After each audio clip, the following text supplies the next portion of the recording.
August 18th, which I believe was on a Wednesday. I was working up here. It was about 10 o'clock in the morning, and our phone rang. I picked it up and said hello, and somebody said something, and I couldn't hear what they were saying. I couldn't make it out. So I asked him to repeat whatever it was he was saying, and unfortunately, even the second time when he said it, I wasn't sure what he said, so I asked him to repeat it a third time, which I always hate to do because I really believe in good manners, and I felt bad I had to ask him to repeat whatever it was he was saying. Well, what he said was that he was a police officer with the Wauwatosa Police Department. Wauwatosa is where Joe lived, Mary's dad. And so at that point, I kind of rolled back in my chair, and I looked at our caller ID on our telephone, and I saw that, in fact, he was calling from Joe's home. Joseph Meier was showing up on the caller ID. And if a cop is calling from the home of someone you love, that's never, ever a good sign. So I said, "Is this bad news?" And he said it was. And I said, "How bad was it?" And he said that Joe died. Apparently his neighbor Ron, who had been very close to Joe his final years, helped Joe out quite a bit. Ron had opened the back door to Joe's house that morning to check up on him, as he normally would do, and found him in the hallway between the dining room and the kitchen. He was lying on the floor, and he was dead. So Ron called 911. That's where the police officer came out. It was a total shock. I mean, Joe was 89 years old. We had just seen him this past holiday season, as we always did.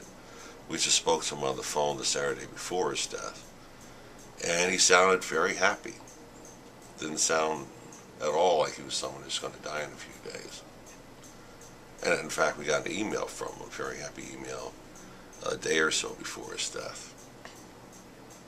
So while I'm talking to the police officer, this is all new to me. I'm trying to think, well, what is it I'm supposed to do? How am I supposed to put everything in motion? And fortunately, I figured the police officer has probably made a call like this many, many times over the years.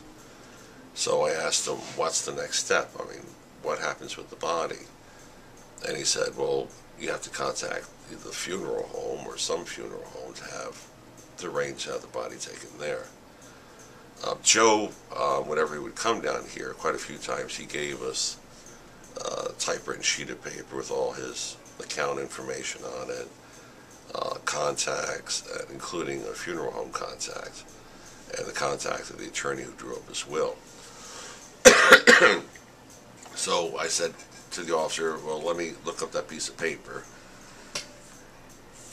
and find out. I'll call the funeral home and find out what the situation is. And again, it's something where it's completely out of the blue. You just suddenly have to start doing all these things to get everything working. When I hung up, Mary was downstairs, and obviously the hardest part was having to go downstairs and tell Mary her dad was dead. After that, we talked for quite a while, and then I did get the typed up sheet with all Joe's contact information, and I called the police officer back on his cell phone and gave him the information. I called the funeral home, and it's the same funeral home that had handled Joan's funeral, Joe's wife's funeral, Mary's mother's funeral, back in 1998. Joe hadn't prepaid his funeral, so Mary and I agreed to guarantee the cost of the funeral, and then we would get it back from the estate eventually.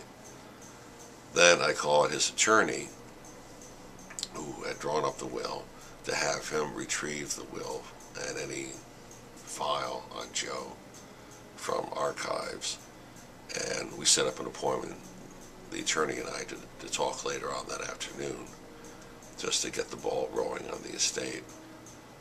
After that, of course, it was calling people to let them know Joe had passed on. I tried calling Ellen, who is Mary's sister, because she and her husband Johnny live in Oregon. It's 2 hours earlier than where we are in Texas, and so obviously they were at work. No one answered the phone.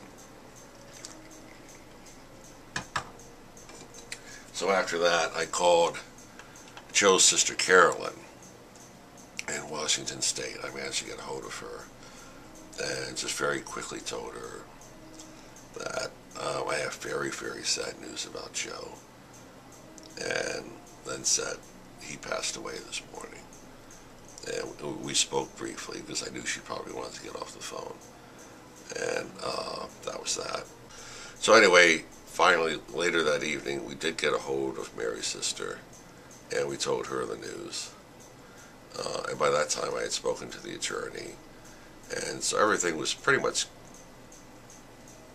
getting going. The funeral home had agreed to accept the body, and Mary and myself and the funeral director talked over the phone about what type of funeral we wanted to have. We decided to do the same funeral that Joe had done for his wife, figuring that he would want, if he wanted that for his wife, it's what he'd want for himself. And I spoke to the attorney, and we started the process of having him handle the estate. Mary wanted very much to go to the funeral. Because of her stroke in 2002 and the severity of it, we hadn't traveled, certainly not by airplane. And we thought, well, you know, for this, it was her dad. So we made reservations on, I think it was American Airlines, to fly up there. And we went out Saturday, and we didn't have any clothes that would be appropriate for a funeral, so we bought some clothes. Sunday morning, a few hours before the flight, we were packing. At one point, Mary did kind of sit on the foot of the bed and just say, I don't think I can do this, because she has to avoid stress at all times.